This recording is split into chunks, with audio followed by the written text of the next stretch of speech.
पृथ्वी की आंतरिक संरचना, internal structure of the earth, इससे रिलेटेड 20 क्वेश्चंस इस वीडियो में हैं जो बार बार एग्जाम में पूछे जा रहे हैं, उनको डाला है मैंने, और ये आपको आपके लेवल को भी चेक करने के काम आएंगे।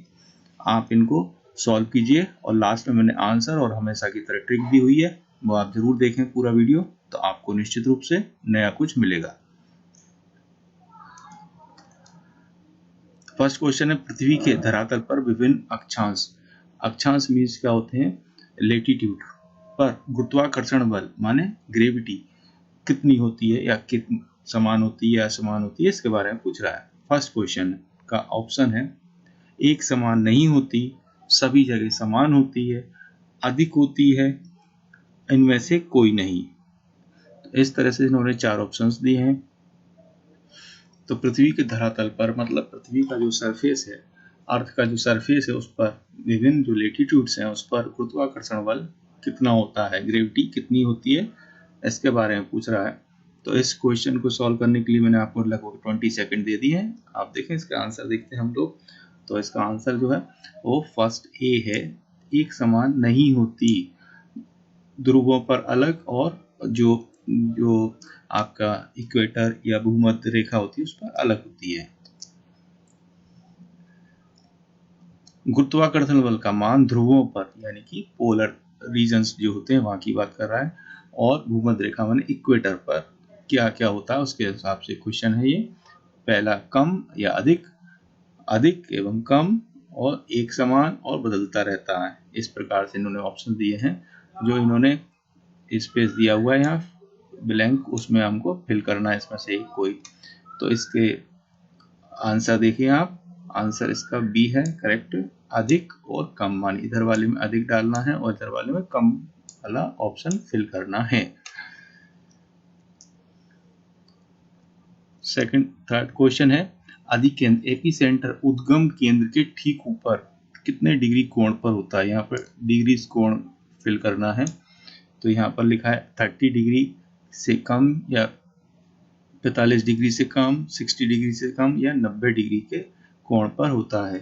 इस प्रकार से ये आंसर्स दिए हुए हैं, इन्होंने ऑप्शंस दिए हुए हैं, इनमें से आंसर देखना है आपको। तो आंसर इसका है डी 90 डिग्री।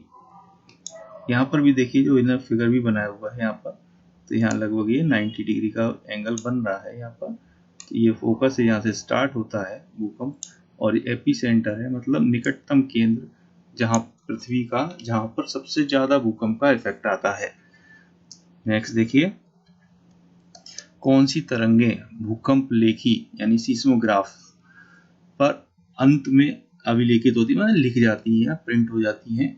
तो ए ऑप्शन है धरातलीय तरंगें, बी है भूगर्भिक तरंगें, और सी है दोनों, और डी इनमें से कोई नहीं।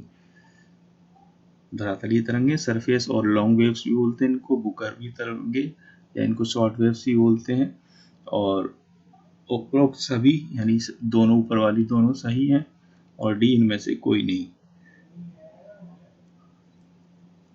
करेक्ट आंसर ए धरातलीय तरंगे, सरफेस और लॉन्ग वेव्स। खनन क्षेत्र माने जहाँ पर क्या होता है, खुदाई होती है, जहाँ से हम लोग जो मिनरल्स वगैरह खनिज हैं वो निकालते हैं अर्थ में से, धरती में से, उसकी बात कर रहा है। खनन क्षेत्रों में कभी कभी अत्यधिक खनन कार्य से भूमिगत खदानों की जो खान होती है उनकी छत या रूफ जो होती है वो ढह जाती है, टूट जाती है, जिससे हल्के झटके महसूस किए जाते हैं। इन्हें क्या कहा जाता है? तो विस्फोट भूकंप, विवर्तनिक भूकंप, या निर्यात भूकंप, या ये सभी। ये ऑप्शन दिए हुए उन्होंने। करेक्ट आंसर इसका सी है, निर्यात भूकंप। भूकंपीय घटनाओं का मापन किसके आधार पर किया जाता है? भूकंपीय जो घटनाएं होती हैं, भूकंप जो आते हैं, अर्थक्वेक बोलते हैं इसको, उनके जो मापन या मेजरमेंट होता है किसके आधार पर किया जाता है? भूकंपीय तीव्रता, आघात की तीव्रता, उपरोक्त दोनों, या इनमें से कोई नहीं।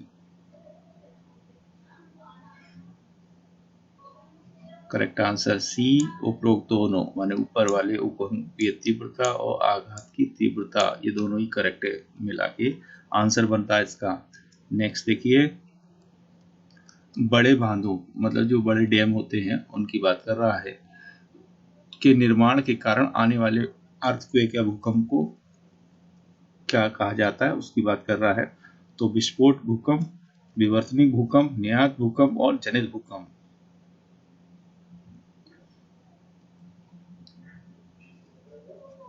डी करेक्ट आंसर है, जनित भूकंप। मतलब क्योंकि मैन मेड होते हैं ना ये, क्योंकि जो भी बड़े बांध या डैम बनाए जाते हैं वो मनुष्य बनाता है, आदमी बनाता है, तो उससे उत्पन्न होता है, इसलिए जनित यानी खुद ही जनरेट किए जा रहे हैं, इसलिए जनित भूकंप बोला है इसको।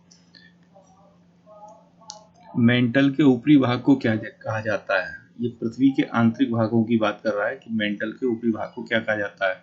दुर्बलता मंडल, स्थल मंडल, उपरोक्त दोनों या इनमें से कोई नहीं। मेंटल के ऊपरी भाग को क्या कहा जाता है? इसका आंसर ए करेक्ट है, दुर्बलता मंडल। नेक्स्ट देखिए, जब लावा समझ गए, जब वोल्केनो होता है माने जो आपको बोलते हैं उसको ज्वालामुखी फूटता है उसकी बात कर रहा है, का प्रवाह दरारों में माने जो फिसर्स होते हैं उनमें धरातल के लगभग समकोण होता है, और अगर ये इसी अवस्था में ठंडा हो जाए तो एक दीवार की भांति संरचना बनाता है। यही संरचना क्या कहलाती है ना? तो डाइक, सिल, फैकोलिथ या सीट। डाइक, सिल, फैकोलिथ या सीट। करेक्ट आंसर ए है, डाइक।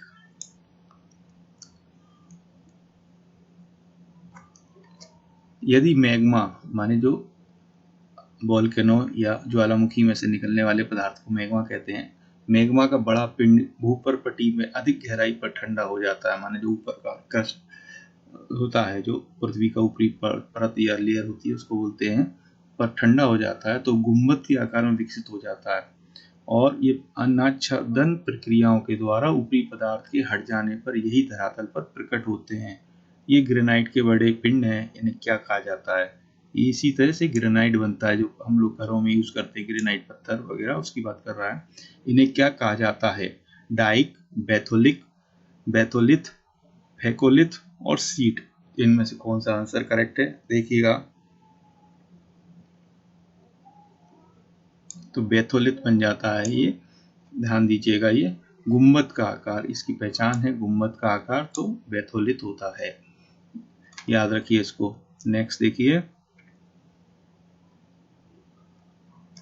जब लावा धरातल के नीचे ही ठंडा होकर जम जाता है, लावा मैंने अभी भी बताया वोल्केनो जब क्या होता है, धरातल के नीचे ही ठंडा हो जाता है, तो ये क्या कहलाता है? पातालीय सेल, ज्वालामुखी सेल, उपरोक्त दोनों या इनमें से कोई नहीं। पातालीय सेल, ज्वालामुखी सेल, उपरोक्त दोनों या इनमें से कोई नहीं।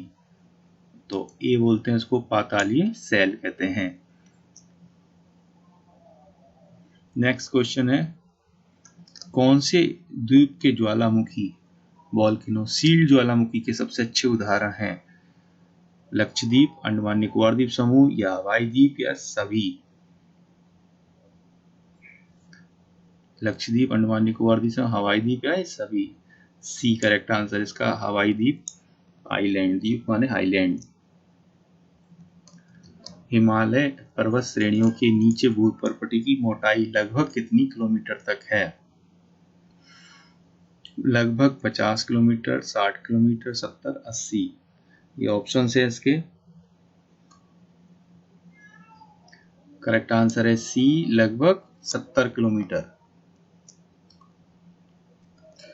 दक्षिण अफ्रीका की सोने की खानें, ये खदानें हैं, जो माइंस हैं, वो कितनी गहरी हैं? 2 से 3 किलोमीटर, 3 से 4, 1 से 2 और 4 से 5। ये क्वेश्चन आ चुका है एग्जाम में, ध्यान दीजिएगा इस पर। आंसर बी करेक्ट है, 3 से 4 किलोमीटर गहरी हैं। नेक्स्ट, आज तक का सबसे गहरा प्रवर्धन आर्कटिक महासागर में कोला क्षेत्र में कितनी गहराई तक किया गया है? मानो कितनी गहराई तक उसको खुदाई की गई है उसकी बात कर रहा है आर्कटिक क्षेत्र में। तो 13 किलोमीटर, 14 किलोमीटर, 15 या 12 किलोमीटर। ऑप्शंस दिए हुए हैं इसने, 13, 14, 15 या 12। डी करेक्ट आंसर है, 12 किलोमीटर। निम्नलिखित कथनों पर विचार कीजिए। वह स्थान जहां से ऊर्जा निकलती है उसे भूकंप का उद्गम केंद्र कहते हैं। सेकंड, भूतल पर एक वह बिंदु जो उद्गम केंद्र के समीप होता है अधिकेंद्र कहलाता है। अधिकेंद्र मीन एपिसेंटर की बात कर रहा है यहाँ पर, और उद्गम केंद्र माने फोकस की बात कर रहा है। तो अधिकेंद्र पर ही सबसे पहले तरंगों को महसूस किया जाता है और अधिकेंद्र उद्गम केंद्र के ठीक ऊपर 90 डिग्री कोण के ऊपर होता है। तो कूट का प्रयोग करें माने यहाँ पर जो कोडिंग का बात कर रहा है, तो कोडिंग में क्या कह रहा है, ए आंसर करेक्ट है यदि फर्स्ट और सेकंड करेक्ट है, तो बी सेकंड और थर्ड करेक्ट है, सी में 1 और 4 करेक्ट है, और डी में सभी ऑप्शंस इसके जो दिए हुए हैं सारे करेक्ट हैं। इस टाइप के क्वेश्चंस आजकल ज़्यादा आते हैं एग्जाम में, तो ध्यान दीजिएगा। एक ही क्वेश्चन में वो 4 क्वेश्चन पूछ लेता है। करेक्ट आंसर डी है इसका, सभी सही हैं इसके। नेक्स्ट देखिए, निम्नलिखित में से भूगर्भ की जानकारी को प्रत्यक्ष साधन है, मतलब जमीन के अंदर जो भूगर्भ है ना, जियोलॉजिकल जो रिसर्च होती है उसकी बात कर रहा है, का प्रत्यक्ष साधन है, मतलब डायरेक्ट उसका क्या मीन्स है जिससे ये जानकारी मिलती है। तो भूकंपीय तरंगे, गुरुत्वाकर्षण, ज्वालामुखी, पृथ्वी का चुंबकत्व माने मैग्नेटिज्म, चुंबकत्व माने होता है मैग्नेटिज्म। करेक्ट आंसर है इसका भूकंपीय तरंगे, इससे अंदर की जानकारी मिलती है, भूकंप कब आ रहा है, कहां पर आ रहा है, तरंगों के आधार पर वैज्ञानिक इसकी जानकारी निकाल लेते हैं। नेक्स्ट देखेंगे क्वेश्चन, दक्कन ट्रैप सेल समूह किस प्रकार के ज्वालामुखी उद्गार माने ज्वालामुखी वॉल्केनो होता है, उद्गार माने उसको विस्फोट होता है या उसका जो एक्सप्लोजन होता है उसका परिणाम है। सील्ड, मिस्र, प्रवाह या कुंड, ये ऑप्शन है उसके। सी आंसर करेक्ट है, प्रवाह। नेक्स्ट देखिए, निम्न में से कौन सा स्थलमंडल लिथोस्फीयर को वितरित करता है, ऊपरी या निचले मेंटल, भूतल व क्रोड, ऊपर पटी व ऊपरी भाग जिसको क्रस्ट बोलते हैं, या भूतल व क्रोड, क्रोड आंतरिक भाग होता है उसकी बात कर रहा है यहाँ पर। तो 19 का जो करेक्ट आंसर है वो है अर्थ क्रस्ट, माने जो पृथ्वी का ऊपरी सतह होती है उसको क्रस्ट बोलते हैं, उसकी बात कर रहा है, वो करेक्ट आंसर है इसमें। निम्न में भूकंप तरंगे अर्थक्वेक वेव्स चट्टानों में संकुचन माने कॉन्ट्रैक्ट व फैलाव यानी एक्सपेंशन लाती हैं, कौन सी तरंगे होती हैं। तो पी तरंगे जिन्हें प्राथमिक तरंगे भी कहते हैं, एस तरंगे सेकेंडरी तरंगे होती हैं, धरातली तरंगे सरफेस और लॉन्ग वेव्स होती हैं, और डी इनमें से कोई नहीं। करेक्ट आंसर ए है इसका, पी तरंगे यानी प्राइमरी जो करंट होती है या वेव्स होती है उनकी बात कर रहा है। तो इस प्रकार से आपके कितने करेक्ट आंसर रहे आप मैच कर लीजिए अपने रिजल्ट को, और उसी हिसाब से आप अपना आगे का इस टॉपिक को पढ़ने का डिसाइड कीजिए कितना और पढ़ना है अभी। इसके बाद जो हमेशा की तरह मैं आपको स्पेशल ट्रिक देता हूँ। स्पेशल ट्रिक में सबसे पहले ज़्यादा क्वेश्चन जो आते हैं वो आते हैं सीस्मोग्राफ से रिलेटेड, कि भूकंप आता है, भूकंप माने अर्थक्वेक कहाँ आता है, कैसे आता है, मतलब तो उसकी मेजरमेंट कैसे होते हैं, भूकंप को मापते कैसे हैं, कौन सी उसका विज्ञान होता है, तो सीस्मोलॉजी होता है, ये आपको याद होगा। इसी प्रकार से रिक्टर स्केल एक मेजरमेंट का एक और तरीका है जिसके आधार पर हम ये पता करते हैं कि भूकंप कितना लेवल का था। इस तरह से इसको आपको याद रखना है। ये आपको वीडियो कैसा लगा ज़रूर बताएं, और अधिक जानकारी के लिए gorinstitute.in वेबसाइट भी देख सकते हैं।